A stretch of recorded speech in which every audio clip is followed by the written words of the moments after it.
સુરતમાં કાયદો વ્યવસ્થા અને દારૂબંધીના લીરે લીરા ઉડ્યા.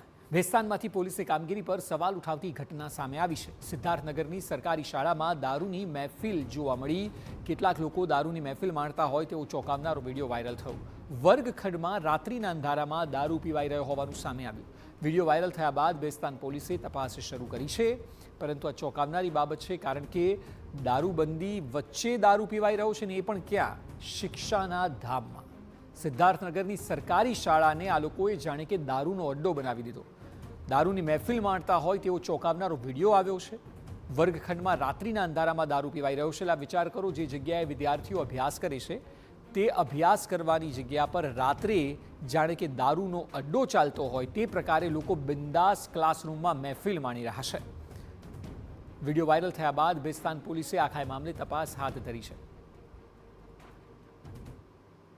સુરત શહેરની અંદર દારૂબંધીની વાતો ચાલી રહી છે, પણ અનેક જગ્યાએ દારૂ મળતો હોય અને દારૂ પીવાતો હોવાની હકીકતો સતત સામે આવતી હોય છે. વિડીયો પણ સતત સામે આવતા હોય છે. ત્યારે સુરતના ભેસ્તાન વિસ્તારની અંદર સરકારી શાળાની અંદર કેટલાક યુવકો છે તે રાત્રિના સમયે દારૂની મહેફિલ માણતા હોવાનો વિડીયો સોશિયલ મીડિયાની અંદર જે વાયરલ થયો હતો અને તેને લઈને તપાસ શરૂ કરવામાં આવી છે. તો આપણી સાથે શિક્ષણ સમિતિના જે પ્રમુખ છે રાજેશભાઈ, તેમની સાથે વાત કરીશું.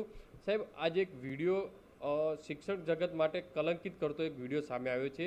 કેટલી ગંભીર બાબત કહી શકાય, કારણ કે દારૂ જે સ્કૂલના કેમ્પસમાં અંદર ક્લાસરૂમમાં પીવો, વિડીયો વાયરલ થયો છે. હવે કઈ રીતની કાર્યવાહી? ગઈકાલે મીડિયાના માધ્યમથી જ એક વિડીયો મારી પાસે આવ્યો હતો અને તાત્કાલિક તપાસ કરવામાં આવી હતી. અને એ તપાસમાં એવું જાણવા મળ્યું કે લગભગ આ વિડીયો 15-20 દિવસ પહેલાંનો છે. અને તપાસમાં એવું પણ જાણવા મળ્યું કે બાળકો રવિવારના દિવસે આ કમ્પાઉન્ડમાં રમતા હતા અને વોચમેન દ્વારા એમને ટગાડીને બહાર મૂકવામાં આવ્યા. આ રોષ રાખીને વિદ્યાર્થી હોય કે કોઈક છોકરાઓએ આ વિડીયો બનાવ્યો હતો. ત્યાર પછી 2-3 દિવસમાં વિદ્યાર્થીઓ આવીને એ વોચમેનને બ્લેકમેલ કરતા હતા કે શું કરવું છે, બોલો, તો મેં રમાડવા માંગો છો કે પછી આ વિડીયો વાયરલ કરું. અને વોચમેને એ બાળકો સાથે સમાધાન કરીને વિડીયો ડિલીટ કરવા કહ્યું હતું.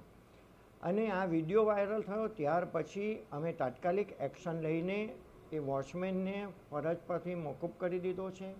અને અત્યારની માહિતી પ્રમાણે પોલીસો એને પકડીને લઈ ગયા છે. એ જે 4 ઈસમો ત્યાં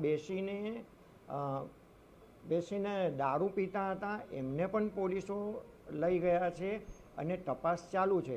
એ પોલીસ તપાસમાં શું રિઝલ્ટ આવે છે એના પછી આગળની કાર્યવાહી થશે. પરંતુ અત્યારે મારી પાસે એવી માહિતી છે કે નગર પ્રાથમિક શિક્ષણ સમિતિ તરફથી પણ આ નોટિસ આપવામાં આવી છે સિક્યુરિટી કોન્ટ્રાક્ટરને. સર, કેટલી ગંભીર બાબત, કારણ કે દારૂ તે પણ શિક્ષણ જે સ્કૂલ કહેવાય એમ પણ ક્લાસમાં બેસીને બિંદાસ જાણે પાર્ટી, જે વિદ્યાર્થીઓ જે બેન્ચીસ ઉપર ભણે છે તે બેન્ચીસ ઉપર દારૂના ગ્લાસો રાખવામાં આવે છે. 24 કલાકની વોચમેનની ડ્યુટી હોય છે. અવારનવાર વોચમેનો બદલાતા હોય છે.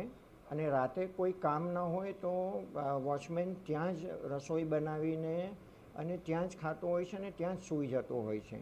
બની શકે